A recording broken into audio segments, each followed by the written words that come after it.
अहिल्यानगर जिल्ह्यातील संगमनेर येथे एका 6वीत शिकणाऱ्या विद्यार्थिनीवर ॲसिड हल्ला झालेला आहे.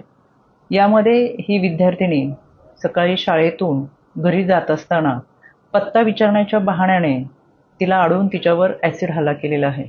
यामध्ये नागरिकांनी तातडीने संबंधित मुलीला जंबूकर हॉस्पिटल, वडगाव पान येथे प्रथम उपचारासाठी दाखल केले. त्यानंतर लोणी येथील हॉस्पिटलमध्ये या मुलीला ॲडमिट करण्यात आले. सध्या मुलीची प्रकृती स्थिर असून तिने दिलेल्या जबाबानुसार आणि प्रत्यक्षदर्शी काही व्यक्ती होत्या त्यांच्या सांगण्यानुसार गुन्हा नोंद करण्यात आलेला आहे. यामध्ये CCTV कॅमेऱ्याचे फुटेज असतील, त्याचबरोबर शाळेतील काही CCTV फुटेजचे कॅमेरे आहेत. एकत्रित त्याची पाहणी करण्यासाठी पोलिसांनी पथक नेमलेले आहे. यामध्ये आरोपीचा लवकरच तपास करावा यासाठी राज्य महिला आयोगाच्या वतीनं सूचना देण्यात आलेल्या आहेत.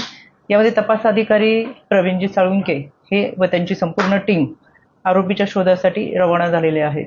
यामध्ये तातडीने कारवाई करावी अशा सूचना राज्य महिला आयोगाच्या वतीनं देण्यात आलेल्या आहेत.